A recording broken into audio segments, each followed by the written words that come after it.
আজকে আমরা আপনাদের দেখাবো পাস এবং ফেল কেমনে। আপনি যদি স্কুলের শিক্ষক হন বা কেউ যদি আপনার কাছে পরামর্শ চায় বা কোনো স্যার যদি বলে যে রেজাল্টটা তৈরি করে দাও, তাহলে সেই ক্ষেত্রে এক সাবজেক্ট বিশিষ্ট মানে একক সাবজেক্টের রেজাল্ট কেমনে বের করবেন, একাধিক সাবজেক্টে কেমনে রেজাল্ট বের করবেন সেটা আমরা আজকে দেখাবো।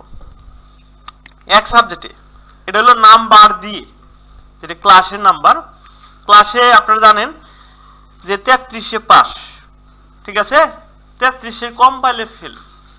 তাহলে একসাথে একাধিক আছে, মানে ওয়ান সাবজেক্টের জন্য একসাথে একাধিক আছে, যে মাইনুল আছে, মুফাচ্ছেল আছে, এরকম ভাবে অনেক স্টুডেন্ট। দূরত্ব কেমনে রেজাল্টটা বের করবেন, একজনেরটা বের করলে দেন বাকিগুলা বের হয়। যেমন দেখেন এখানে কত আছে, এখানে 32 আছে।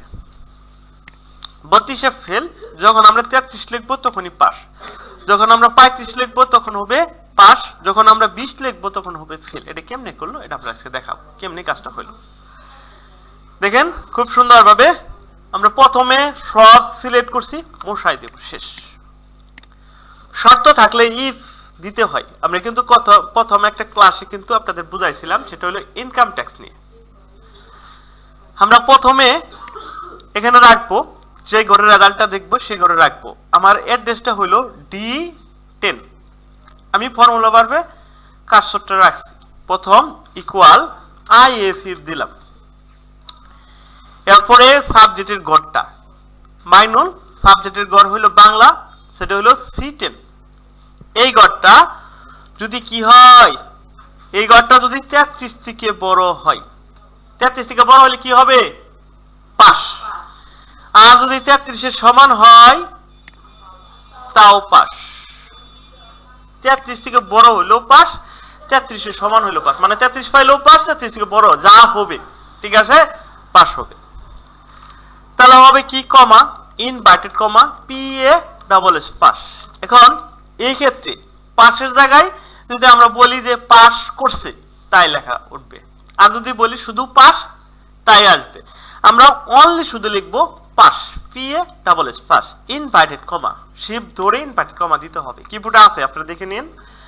এখন এরপরে কমা, ইনভার্টেড কমা যদি না হয়, না হইলে কি হবে, এখানে ফেল হবে। যেমন 33 ছোট হইলে ফেল। কাজ শেষ, একটা ক্লোজ ব্র্যাকেট শিপ ধরে এরপরে দিবেন এন্টার। দেখেন এখানে ফেল করছে, যেহেতু সবার জন্য একই শর্ত একই কাজ, তাহলে এই ক্ষেত্রে fail fail pass pass pass, এক্ষেত্রে 46 পাস। এখানে তার খাতাটা পুনরায় আবার দেখা হইল, সে আবেদন করছে। অনেক সময় নাম্বার কিন্তু একত্র করতে কিন্তু ভুল হয়, ঠিক আছে, চুপ করতে। সেক্ষেত্রে সে কত পাইছে, 39 পাইছে, যে আলহামদুলিল্লাহ তার পাস এসে পড়ছে। বুঝতে পারছেন? দেখেন কত সুন্দর। এভাবে আপনার একক সাবজেক্টের জন্য তৈরি করতে হবে। আপনারা অবশ্যই প্র্যাকটিস করবেন। নিচে কোথায় করবেন, প্র্যাকটিস করবেন সবাই, নিচে একটা একটা করে কলম বানাই কাজ করবেন। আশা করি বুঝতে পারছেন। দেখেন এটা হলো একক সাবজেক্ট শেষ করলাম, এটা হলো একাধিক সাবজেক্ট মানে অল সাবজেক্ট। প্রথম রোল নম্বরের ঘরটা, তারপর নেম, স্টুডেন্টের নাম, এরপর হইলো Bangla subject, English subject, math subject, আরো যদি থাকে আরো দিবেন। আমি আবার এখানে 3টে দিয়ে বুঝাইছি, ঠিক আছে, 3টে বোঝা মানে 10টা বোঝা, একই কাজ, একই সিস্টেম একই। আমরা পুরোটাকে সিলেক্ট করছি, সবগুলাকে মশাই দিলাম, শেষ। প্রথমে যে রেজাল্টটা দেখবো ঘরটা সিলেক্ট করলাম, আমি উপরে ঘরটা সিলেক্ট করছি, এখানে রাখছি। প্রথম হলো ইকুয়াল, এরপরে IF দিলাম।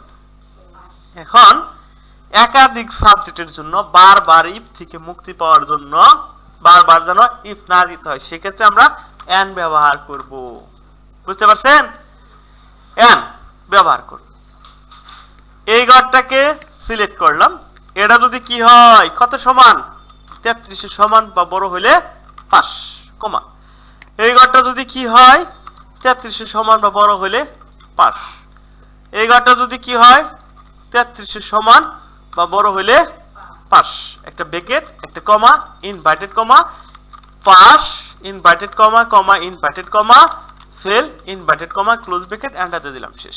এখন দিলাম টাইনা, শেষ। বুঝতে পারছেন? ফেল ফেল ফেল ফেল করলে কেন, এখানে বাংলাতে 28 হয়েছে, এখানে হবে 60। বুঝতে পারছেন? সে যদি কত পায় 31 পায় ফেল, সে যদি কত পায় এখানে 39 পায় তাহলে হবে পাস। কিন্তু মিটিং বসে আমরা একটা বিবেচনা করলাম যে আমাদের এই বছর স্টুডেন্ট কম, একটু বিবেচনা করি। কি বিবেচনা করব আমরা? যে এক সাবজেক্টে পাস করলে বাকিগুলা পাস, এক সাবজেক্টে পাস করলে আমরা উপর শ্রেণীতে তাকে উঠাই দেব। তাহলে সেই ক্ষেত্রে এক সাবজেক্টে পাস করলে তো উঠাই দেব বিবেচনায়। এন্টের জায়গায় কি লাগাই দিবেন? এন্টের জায়গায় অর, ও আর, ঠিক আছে, অর দিবেন। দেশের এন্টার দিলেন, দেশের গুণ আমরা দিলাম, তাই না? ঠিক আছে, পাস। যে এরকমই এক স্টুডেন্ট, ঠিক আছে, এতটাই দুর্বল যে ও সবগুলাতেই ফেল, তাহলে তার ক্ষেত্রে এটা বিবেচনা হবে না, সে ফেল। যে না, সে একটা সাবজেক্টে আবার তো ভালো করছে, বাকিগুলা সে অসুস্থ ছিল বা ভালো করে নাই, তাকে উপর শ্রেণীতে ওঠাই নেওয়া। আর যখন এন দিবেন তখন কি হবে? বাধ্যতামূলক। কি হবে তখন? বাধ্যতামূলক, তাকে পাস করতেই হবে। কি করতে হবে? পাস করলে তাকে আমরা উঠাই দিব, না হলে উঠাবো না, শেষ। বুঝতে পারছেন? এভাবে আপনাদের কাজ করতে হবে। এরপর আমরা যাচ্ছি প্রমোটেড, নট প্রমোটেড। এখানে অনার্স মাস্টার্সের ক্ষেত্রে এখানে ডিগ্রি কয় বছরের কোর্স? 3 বছরের। অনার্স কয় বছরের কোর্স? 4 বছরের কোর্স।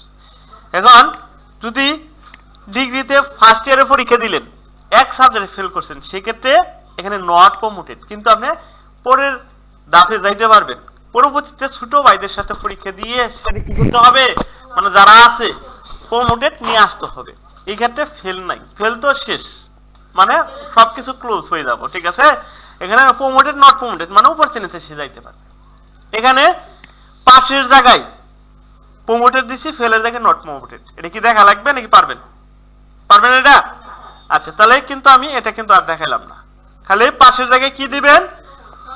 প্রমোটেড, ফেলের জায়গায় নট প্রমোটেড, এইটুকুই কাজ, ঠিক আছে। কাজের নিয়ম ওই আগেরটাই। যাই হোক, আর বেশি কিছু দেখাইতে যাচ্ছি না। আজকে এই পর্যন্তই। সকলকে ধন্যবাদ। সবাই অবশ্যই সাবস্ক্রাইব, কমেন্ট করবেন নতুন ভিডিও পাওয়ার জন্য। সকলকে অনেক অনেক ধন্যবাদ। আসসালামু আলাইকুম।